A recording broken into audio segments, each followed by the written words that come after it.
Investor account opening में एक most important step आता है सीडीसी इन्वेस्टर अकाउंट के चार्जेस को पे करना। तो ये स्टेप भी थोड़ा सा लोगों के लिए डिफिकल्ट साबित होता है, तो इसीलिए ये वीडियो बनाई जा रही है क्योंकि आप सबकी फरमाइश पर और आप सब लोगों की आसानी के लिए। तो आज मैं आपको बिल्कुल सिंपल वे से समझाऊंगा कि सीडीसी इन्वेस्टर अकाउंट के चार्जेस कैसे पे करते हैं, और सिर्फ समझाऊंगा नहीं बल्कि मैं अपने चार्जेस इसी तरह ही लाइव इसी वीडियो में बैठकर आपको पे करके भी दिखाऊंगा ताकि आप अच्छे से समझ सकें और आपको कोई भी मुश्किल ना आए। जैसे कि हर चीज अपग्रेड करती जाती है, तो इसी तरह ऑनलाइन अकाउंट ओपनिंग का जो प्रोसीजर है वो भी अपग्रेड होता जा रहा है। तो लास्ट वीडियो जिसका थंबनेल आपके सामने है, इस वीडियो का लिंक भी डिस्क्रिप्शन में मैं दे दूंगा, जो कि थोड़ा पुराना मेथड हो चुका है, जिस पर काफी ज्यादा कमेंट्स आए थे आप लोगों के कि न्यू मेथड लाया जाए। तो अब न्यू मेथड की वीडियो भी ऑलरेडी अपलोड है इस चैनल पर, जिसका थंबनेल आपको दिख रहा है। इस वीडियो का लिंक भी मैं इस डिस्क्रिप्शन में दे दूंगा। तो 2025 में हो चाहे 2026 में, आप ये सीडीसी इन्वेस्टर अकाउंट इस वीडियो को देखकर बिल्कुल इजीली ओपन कर सकते हैं। और क्योंकि ये ऑनलाइन अकाउंट ओपनिंग का प्रोसीजर थोड़ा डिफिकल्ट है, और अगर आपके पास से कोई मुश्किल आ जाती है, आपसे कोई मिस्टेक हो जाती है फॉर्म फिल करते वक्त और आपका फॉर्म सबमिट हो जाता है, तो आप पर रिजेक्शन लगने के साथ साथ कोई डिस्क्रिपेंसी आपको शो कराई जाती है कि सीडीसी इस कंपनी की तरफ से आपको रिजेक्शन लगा है, ये डिस्क्रिपेंसीज हैं, इसको आप सोल्ड आउट करें। तो आपने वो डिस्क्रिपेंसीज सोल्व कैसे करनी है वो वीडियो भी ऑलरेडी अपलोडेड है, जिसका लिंक मैं इसी वीडियो की डिस्क्रिप्शन में दे दूंगा। तो अगर आपके पास कोई डिस्क्रिपेंसी भी आती है, कोई रिजेक्शन भी लगता है, तो आप सीडीसी कंपनी का वो रिजेक्शन कैसे दूर कर सकते हैं, ये भी वीडियो का लिंक इसी वीडियो की डिस्क्रिप्शन में है। लेकिन अब ये जो सीडीसी इन्वेस्टर अकाउंट ओपनिंग का कंप्लीट प्रोसीजर है, ये काफ़ी डिफिकल्ट है।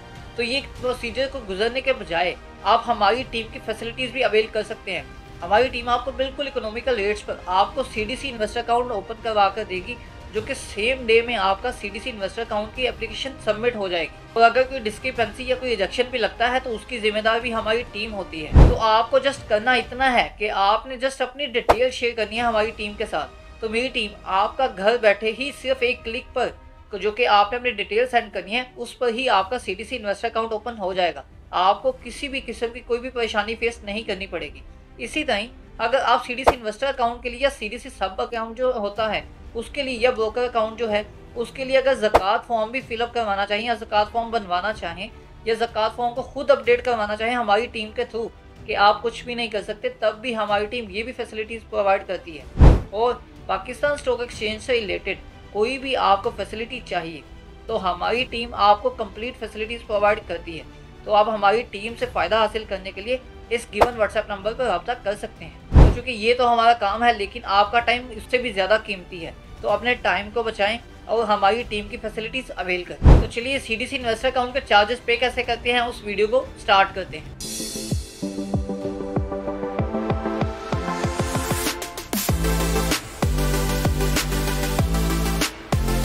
तो सबसे पहले ये मेल आती है आपको, जो कि आती है eservices@cdc.pak.com.pk से। तो ये मेल आती है आपको तब जब आपका जो सीडीसी इन्वेस्टर अकाउंट की एप्लीकेशन है वो वैलिडेट हो जाती है, वो कंफर्म हो जाती है कि आपकी एप्लीकेशन वैलिड है।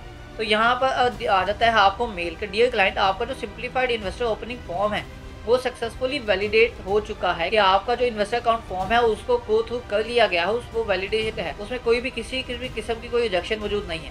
तब आपको ये क्रेडेंशियल्स वो मिलते हैं। अब वो क्रेडेंशियल्स हैं पेमेंट आईडी, तो ये पेमेंट आईडी भी मिलती है, एप्लीकेंट नेम भी आ जाता है, अमाउंट पेएबल भी आ जाती है। तो अमाउंट भी आपने अपने हिसाब से पे करनी होती है। तो ये सीडीसी इन्वेस्टर अकाउंट की जो अमाउंट है फिक्स नहीं होती, ये थोड़ी ऊपर नीचे होती रहती है।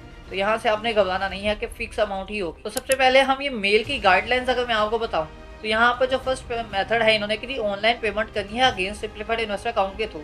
तो आपने ऑनलाइन बैंकिंग पोर्टल पर जाकर पेमेंट बिल्स टॉपअप्स के थ्रू जाकर आपने अपनी जो बिल है, पेमेंट आईडी है, उसको पेश कर देना है। अब ये पेमेंट टॉपअप्स बिल्स वगैरह के ऑप्शन पर जाकर आपने जो ऑप्शन सेलेक्ट करना है वो है IAS पेमेंट का। तो ये IAS पेमेंट का आपने जो पे टाइप है उसमें ऐड कर देना है।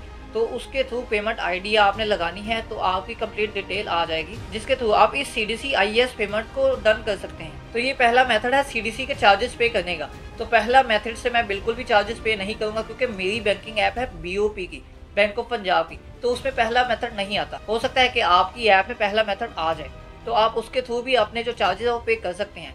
लेकिन चले मैं दूसरा मेथड आपको बताऊंगा नहीं, बल्कि आपको प्रैक्टिकल के साथ समझाऊंगा। उससे पहले आप ये देख लें कि इन्होंने जो पेमेंट आईडी है ये अगेन दी हुई है, पेमेंट आईडी ऊपर वाली नहीं, पेमेंट आईडी जो नीचे दी हुई है, हम इसी पेमेंट आईडी को कॉपी कर लेते हैं। तो ये जो सेकंड पेमेंट आईडी है जो कि तीसरे पॉइंट पर आती है, तो ये तीसरे पॉइंट के लास्ट पे जो पेमेंट आईडी है, हम इसको कॉपी करके इसके थ्रू हम जो पेमेंट है सीडीसी कंपनी की अपने इन्वेस्टर अकाउंट की उसको पे करेंगे। तो अभी मैं अपनी बीओपी की ऐप पर आ गया हूँ, तो ये आपको इंटरफेस शो हो रहा है। तो सबसे पहले मैं बिल पेमेंट्स पर जाऊँगा। तो बिल पेमेंट आपके जहाँ भी ऑप्शन आ जाए, यहाँ पर देखिए नो डाटा फाउंड के मैंने ऑलरेडी मतलब कोई पेमेंट नहीं की, तो मैं यहाँ पर वन टाइम पेमेंट पर आता हूँ। तो यहाँ पर देखिए फर्स्ट टाइप में वन बिल मैं सिलेक्ट कर लेता हूँ कैटेगरी में। अब कंपनी नेम मतलब मैं पहले सर्च कर लेता हूँ जी ऑल इनवॉइसेस। ऑल इनवॉइसेस में हो सकता है आ जाए, तो जो पेमेंट आईडी हमने कॉपी की थी वो पेस्ट करके नेक्स्ट पे आ जाते हैं। तो यहाँ पर देख लेते हैं, यहाँ पर लो जी जो यूसी आईडी है नोट फाउंड है, यहाँ पर फाउंड नहीं हुई, तो मैं इसको चेंज कर लेता हूँ टॉप अप वेरिएबल्स पर। तो वेरिएबल पेमेंट पर यहाँ पर भी पेस्ट करके नेक्स्ट पे आ जाता हूँ मैं। तो यहाँ पर देख लेते हैं, यहाँ पर जी हमारी आ गई। यहाँ पर देखें नाम भी आ गया, कितने पैसे हैं वो भी आ गया, डेट भी आ गई कि किस डेट तक आप पे कर सकते हैं। तो 388.7 जो रुपीस हैं ये हमने पे करने हैं। तो मैं इस पर मेंशन कर देता हूँ 389। तो आपने एक्स्ट्रा ही करने हैं 30 पैसों की, तो खैर कोई बात ही नहीं।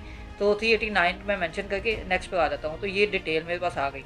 तो यहाँ पर मैं सिर्फ कंफर्म करूँगा तो मेरे पास आ जाएगा आगे। तो कंपनी नेम वगैरह पर आपके बाकी सारे जो कैटेगरी है जो आपने देखी है, तो कंफर्म करता हूँ मैं। तो ये मतलब मेरी बीओपी की तरफ से वेरिफिकेशन है। यह हो सकता है कि आपकी ऐप में ना हो, तो ये जस्ट वेरिफिकेशन है। ये मेरे पास ओटीपी आती है, मैं उसको कंफर्म कर देता हूँ। तो यहाँ पर ये ट्रांजैक्शन हो जाएगी। तो ये यहाँ पर आपने देख लिया कि ये देखिए ये ट्रांजैक्शन हो गई है 389 रुपीज़ की। तो ये मुझे मैसेज भी आ गया। तो यहाँ पर इस तरह आप अपने जो पेमेंट मेथड है वो सिलेक्ट करके आप अपनी जो पेमेंट है उसको पे कर सकते हैं सीडीसी कंपनी को। तो आप पहला मेथड भी चूज़ कर सकते हैं, पहले मेथड को भी फॉलो कर सकते हैं। अगर पहला मेथड आपके मोबाइल में आपकी बैंकिंग ऐप में नहीं आता या वहाँ पर वर्क नहीं करता, तो आप दूसरे मेथड पर आ सकते हैं। तो आपको एक ही मेल में 2 पेमेंट आईडीज़ दी जाती हैं। तो जो पेमेंट आईडी आपकी बैंकिंग ऐप सेलेक्ट करती है, आपकी बैंकिंग ऐप उठा लेती है उसको, तो आप उसी को चूज़ करके उसी में को ही प्रोसीड करके अपनी पेमेंट पे कर सकते हैं। तो आपको ये वीडियो कैसी लगी? वीडियो को लाइक और दूसरों की हेल्प के लिए शेयर लाजमी करें। और हमारी टीम की फैसिलिटीज़ अगर अवेल करना चाहते हैं तो इस गिवन व्हाट्सएप नंबर पर आप तक कर सकते हैं।